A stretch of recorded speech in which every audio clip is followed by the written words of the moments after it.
do that for? Been wondering whether I'd like it. What's the decision? I don't know yet. Welcome to MsMojo, and today we're counting down our picks for the top 10 classic Hollywood movie couples. Congratulations. Thanks, same to you.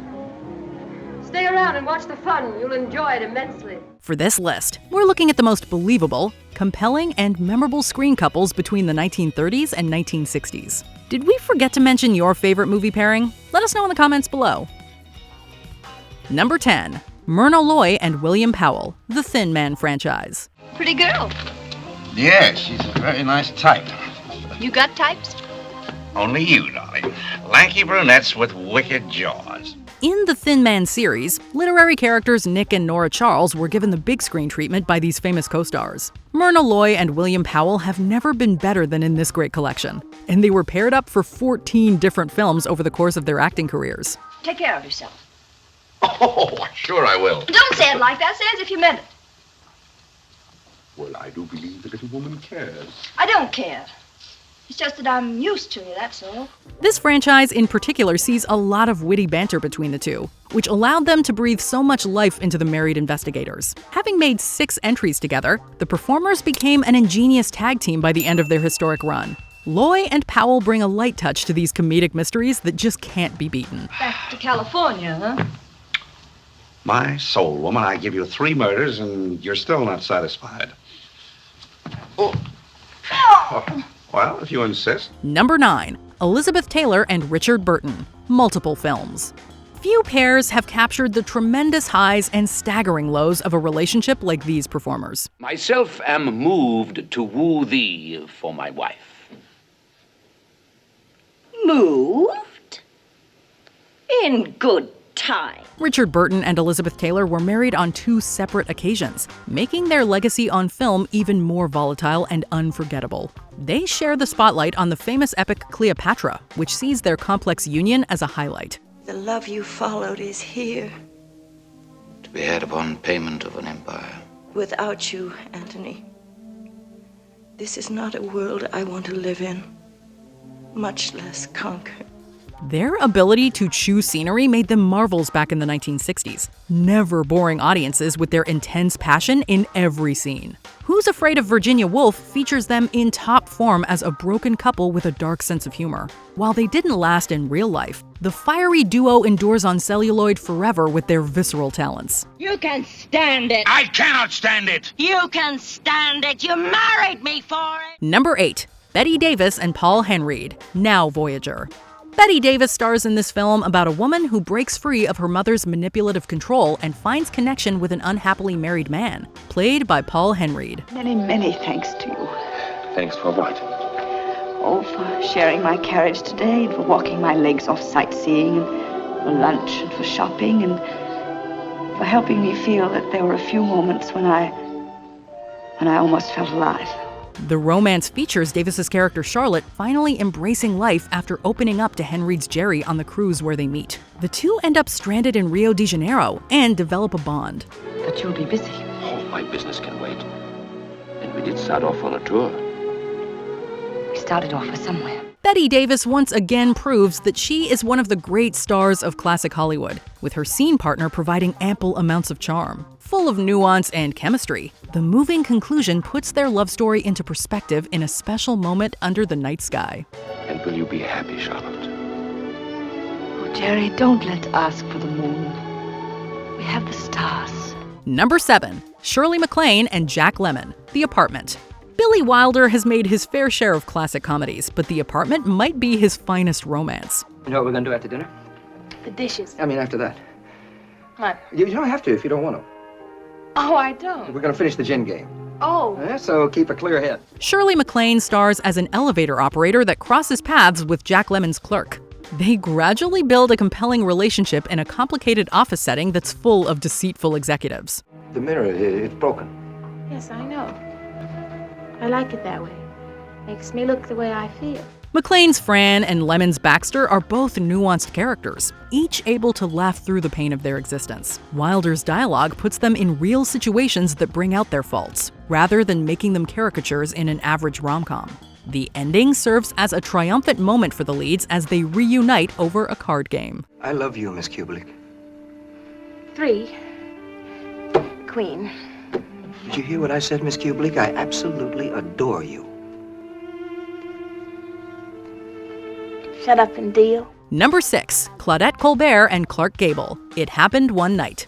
It could be argued that this particular movie laid the template for the modern rom-com. One of the reasons for its success stems from the two main performers, Claudette Colbert and Clark Gable. Starting two people stock company. Things get tough, we'll play the small town auditorium. We'll call this one The Great Deception. Oh, what about Cinderella or a real hot love story? Oh, no, that's too mushy. Oh, I like mushy too. The former plays an heiress that ends up on a bus ride with the latter's reporter. Things only get more complicated from there, with the two combative personalities heading out on an unlikely trip together. We're not going to sleep out here, are we? Well, how about you? But I'm going to give a fairly good imitation of it.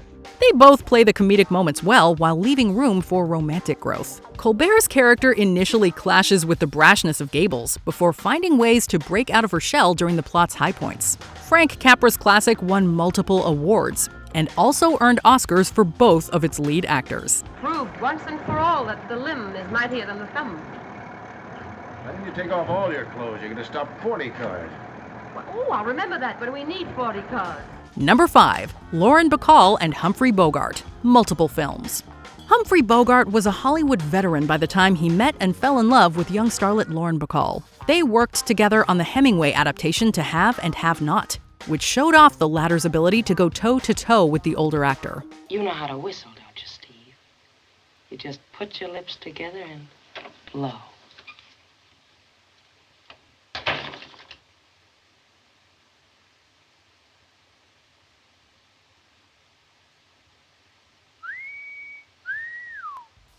The couple then got married in 1945, working in multiple projects together before Bogart's death over a decade later. They have an electric chemistry that comes out in classics such as the noir The Big Sleep. I like that. I'd like more.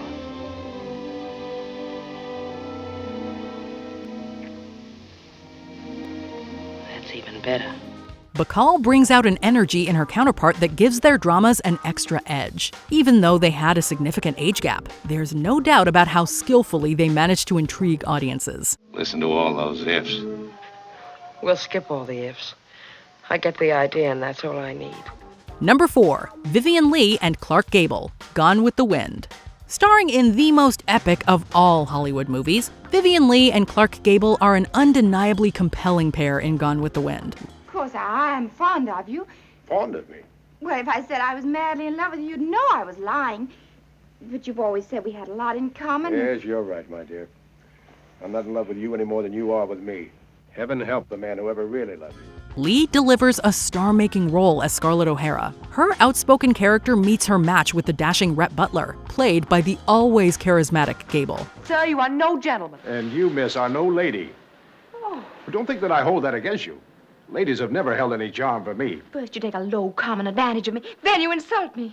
I meant it as a compliment. Both Southerners find themselves picking up the pieces as the Civil War rages around them. The film is certainly controversial, but it also traces a complicated partnership that ranks at the top of other 1930s romances. And of course, it builds to a shocking ending, with the two separating in a memorable scene spotlighting one of cinema's most iconic parting lines. Red, if you go, where shall I go? What shall I do? Frankly, my dear, I don't give a damn. Number 3, Ginger Rogers and Fred Astaire, multiple films. In the pantheon of Hollywood musicals, there are few on-screen couples more significant than Ginger Rogers and Fred Astaire. They shared the screen in 10 films through the 30s and 40s. You know, we're about the only two people in the world who don't think we're married. We don't think we're not. We both know we're not. Except me. I'm beginning to have my doubts. While the two participated in other projects, they were never better than when seen together. Their ability to act, sing, and dance still impresses to this day. Blending dancing styles from tap to ballroom, the pair was among the hardest working performers in show business history. Astaire and Rogers were also underrated dramatic actors. They could imbue lots of emotion through any scene, bringing a smile or a tear to the audience in films like Swing Time and Shall We Dance? The way you've changed my life. No, they can't take that away from me, no. Number 2. Katharine Hepburn and Spencer Tracy. Multiple films. Over the course of several movies and a 26-year career alliance, Katharine Hepburn and Spencer Tracy showed their love for each other on screen. The couple never married in real life, but their close relationship came alive in projects like the comedy Desk Set. You're the only thing I care about. Honestly, it'll only take a second. They both felt comfortable enough to test each other in Adam's rib, sparring as two lawyers on opposite sides of a trial. Few pairings come close to their ability to explore humorous and dramatic aspects of their cinematic image. Gosh, must have been exciting. What else? What else would you like to know? Before Tracy passed away, he starred one last time with Hepburn in Guess Who's Coming to Dinner. The progressive film also gave them an opportunity to bring an emotional reality to the screen. And if it's half of what we felt, that's everything. Before we unveil our top pick, here are some honorable mentions. Ingrid Bergman and Cary Grant, Notorious. These two legends light up the screen in an underrated Hitchcock spy film. Why didn't you tell me before? I know, but I couldn't see straight or think straight. I was a fat-headed guy full of pain. It tore me up not having you. Doris Day and Rock Hudson, Pillow Talk. The engaging pair bring a lovely chemistry to this rom-com about a party line. I happen to like living alone. Look, I don't know what's bothering you, but don't take your bedroom problems out on me. I have no bedroom problems. There's nothing in my bedroom that bothers me. Oh, that's too bad. Debbie Reynolds and Gene Kelly, Singin' in the Rain. Combining their earth-shattering talents, the musical geniuses make one heck of a Hollywood classic. Meant for me, and I was meant for you. Rita Hayworth and Orson Welles, The Lady from Shanghai. The glamorous starlet and the mythic director give their all to an underseen noir. You don't want to take me away with you. Why do you ask me that? Tell me where we'll go, Michael. Will you carry me off with you into the sunrise? Stop tormenting me. I'll take proper care of you. You won't starve. I don't care where it is, Michael. Just take me there. Before we continue, be sure to subscribe to our channel and ring the bell to get notified about our latest videos. You have the option to be notified for occasional videos or all of them. If you're on your phone, make sure you go into your settings and switch on notifications. Number 1. Ingrid Bergman and Humphrey Bogart, Casablanca. In just one film, Ingrid Bergman and Humphrey Bogart assembled to create cinematic history. Why I'm so lucky, why I should find you waiting for me to come along. Why there is no other man in my life. The romance between Rick Blaine and Ilsa Lund in Casablanca stands the test of time for its tragedy. Building off of a rich backstory, the actors move audiences considerably as their characters reunite and provide us with many memorable moments, including a song that defines their relationship. No matter what the future brings as time goes by. Sam, I thought I told you never to play. Although Ilsa is with another man, audiences still feel some hope that she and Rick could get together again. This hope is, of course, shattered in a tearful goodbye, one where the actors give their finest performances before parting ways. The silver screen has rarely seen such a compelling couple before or since. No. He's looking at you, kid. Do you agree with our picks? Check out this other recent clip from MsMojo. And be sure to subscribe and ring the bell to be notified about our latest videos.